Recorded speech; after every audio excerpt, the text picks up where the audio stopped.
Powered by the Montana Television Network. This is the 10 o'clock news on Q2, Montana's news leader. Good evening, everyone. Thanks for joining us this Friday. I'm Jeanelle Slade. Jay has the night off. Well, he came, he rallied, and he talked with Q2. As Billings started to get moving this morning, the president headed east to North and South Dakota to rally for other Republican candidates. But before Trump boarded Air Force One this morning, he talked Montana issues with Q2 News Director John Stepanek. In this MTN exclusive, the president responds to questions on agriculture, a divided America, and the new book, Fear, by Bob Woodward. They're a little bit nervous, but they have confidence in me. They have trust in me. We're opening up barriers. You see what I'm doing with Canada as an example. Canada has not treated us well, and big barriers. They pay, you know, there's a 300%, think of it, 300% tariff if you sell dairy products into Canada. We're saying we're not playing this game anymore. They have a tremendous, you know, if we look at our surplus with Canada, it's not a surplus, it's a huge deficit. So we're changing and we're being tough and let them be tough, but we're opening up countries. We're opening up the EU, that's Europe. We're opening up, probably we're going to be opening up China. We're in a big, big fight with China. What I love about the folks in Montana, and they are important to you, but what I like about the folks in Montana, they know it's not right what's been happening for many years. The level of hatred, the level of animosity, it's hard to believe. So if I was going to say there's any one problem in this country, it is definitely that you have two sides and there's great division. And there shouldn't be that division. But it seems no matter what you do, no matter how good, look, wages are going up, such a big thing. Numbers are great. The stock market's at an all-time high. There's more people working in the United States today than ever before. Think of that, ever before. We have more people working. African-American employment, you know, as you know, is doing great. Asian employment, Hispanic employment, women's employment, every single stat is fantastic. The only thing, you hit it, the only thing that troubles me is when you see an economy doing so well, a country doing so well, and yet there's this level of division and hatred, and that's a shame, and maybe we can do something about it. I hope so. I'm quoted as a fool, because if you look at the way, I don't speak that way. I'm highly educated. I went to the Wharton School of Finance. I don't speak that way. They're giving quotes. Now, if these quotes even exist, I don't know. Do they make them up or what? They say they got them from a lot of people. Now, General Mattis, who's highly respected, said he never said that, and he gave the most beautiful renunciation of the book. General Kelly, the same thing. He said, I never said that, and he gave. And if you look, many of my cabinet people, many of the people that were quoted said they never said that. They never said that.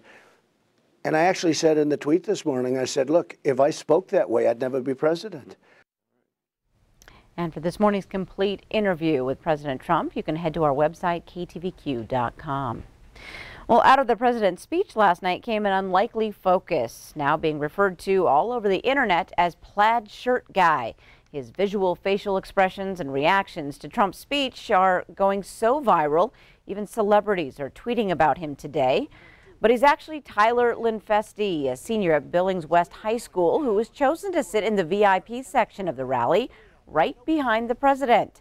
However, during the course of the speech, Tyler is caught on camera responding to the president's words. Some images catch the teen surprised or humored. At one point, he mouths, "Have you?" after the president talks about picking up support. Linfesti's time in the spotlight, though, got cut short when he was asked to leave and was replaced with this woman to stand in his coveted spot. Tonight, Linfesti spoke to Q2, saying his reactions were completely honest. Trump, he's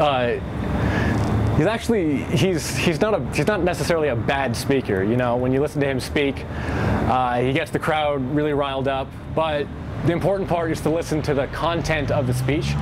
You know, like the actual policies that he's suggesting or that he's in favor of. And, you know, when I heard those, you know, I'm just trying to listen for the policies. And when I heard the policies, I disagreed with most of them.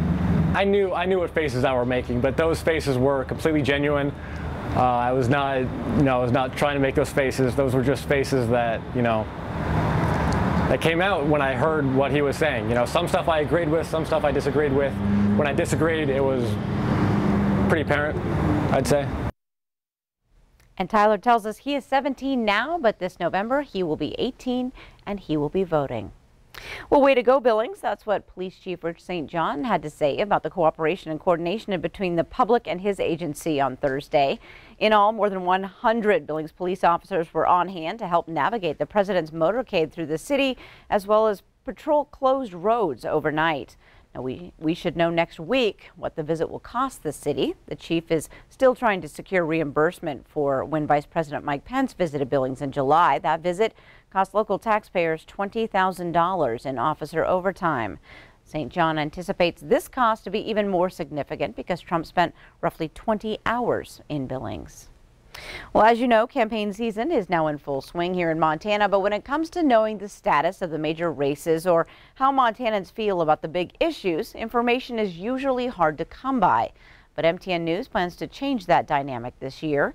Chief Political Reporter Mike Dennison has more on this development. Hi, I'm Mike Dennison, MTN's Chief Political Reporter. I'm here today with Montana State political scientist and MTN analyst David Parker.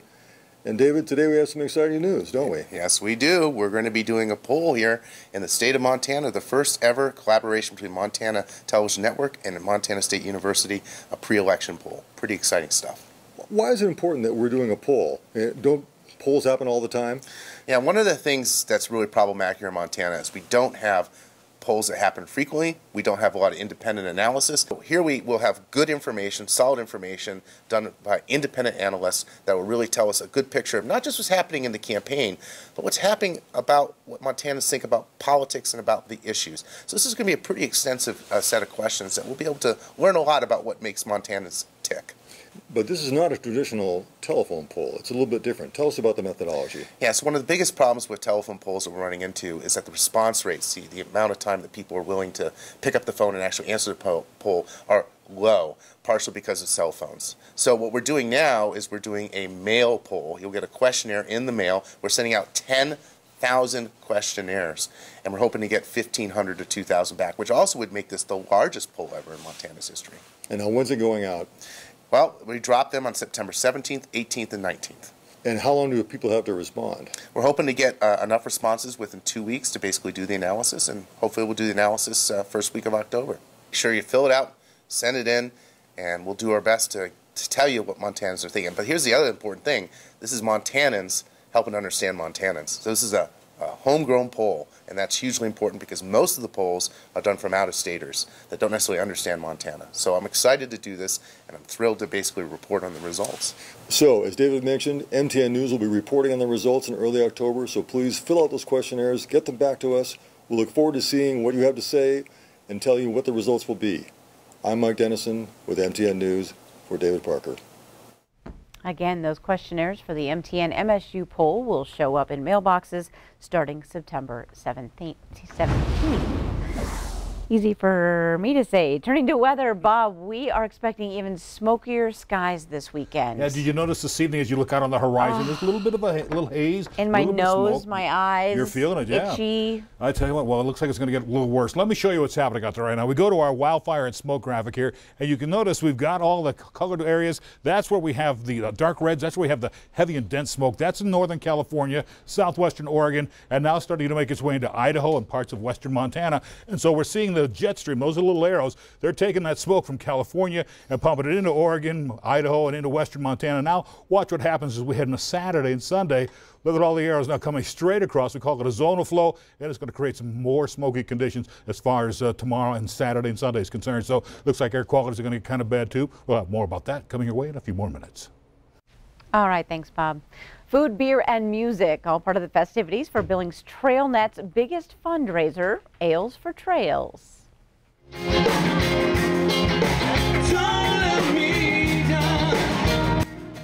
Downtime performed first at the 18th annual event, followed by Arterial Drive. Now, the goal is to raise $100,000 to help pay for the Skyline Trail on the rims between Swords Park and Zimmerman Park. It's estimated about 2,000 concert goers attended tonight.